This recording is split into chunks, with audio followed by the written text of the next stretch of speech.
Hello dears, എല്ലാവർക്കും സാന്ത്വനം രണ്ടാം ഭാഗം പുത്തൻ എപ്പിസോഡിന്റെ വിശേഷങ്ങളിലേക്ക് സ്വാഗതം. അപ്പൊ ഇന്നത്തെ ഒരു എപ്പിസോഡിലുണ്ടല്ലോ കാര്യങ്ങളൊക്കെ കുഴഞ്ഞു മറിയുന്നുണ്ട്.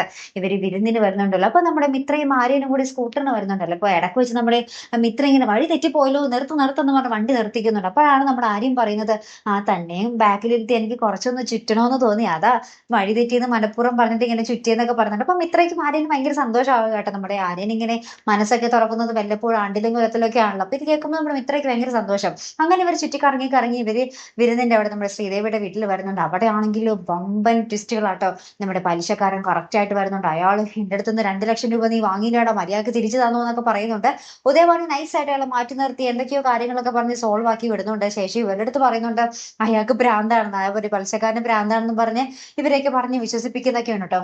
അതിന് പിന്നാലെ നമുക്ക് കാണുവാൻ സാധിക്കുന്നത് ആര്യൻ കാണുകയാണ് നമ്മുടെ ഈ അമ്മയും നമ്മുടെ ശ്രീദേവിയും അമ്മയും അനിയത്തിയും കൂടി ഒരു മുറിയിൽ കയറി ഇങ്ങനെ സംസാരിക്കുന്നുണ്ട്. ശ്രീദേവി പറയുന്നുണ്ട്, അമ്മയെ പൈസ ഇല്ലാത്തവർ ജോലി എടുത്ത് പൈസ ഉണ്ടാക്കിയല്ലേ ജീവിക്കേണ്ടത്, അല്ലാതെ കടം മേടിച്ചാണോ? ഇങ്ങനെയൊക്കെ ജീവിക്കുന്നവർക്ക് ആത്മഹത്യ നിവൃത്തി ഉണ്ടാവുകയുള്ളൂ എന്നൊക്കെ പറഞ്ഞ് നമ്മുടെ ശ്രീദേവി പറയുന്നതൊക്കെ ഇവര് നമ്മുടെ ആര്യൻ ആ ഒരു മുറിക്ക് പുറത്തു നിന്ന് കേൾക്കുന്നുണ്ട് കേട്ടോ. പക്ഷേ ആര്യൻ പൊട്ടൻ.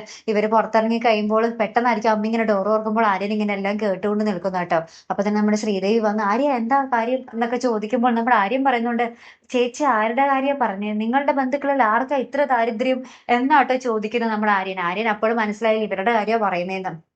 എന്തായാലും തലനാരിഴയ്ക്ക് നമ്മുടെ ശ്രീദേവി കഷ്ടിച്ച് രക്ഷപ്പെട്ടിട്ടുണ്ട്. അപ്പൊ ഇനി എന്തൊക്കെയാകും നടക്കാൻ പോകുന്നത് നമുക്ക് കണ്ടു തന്നെ അറിയാട്ടോ.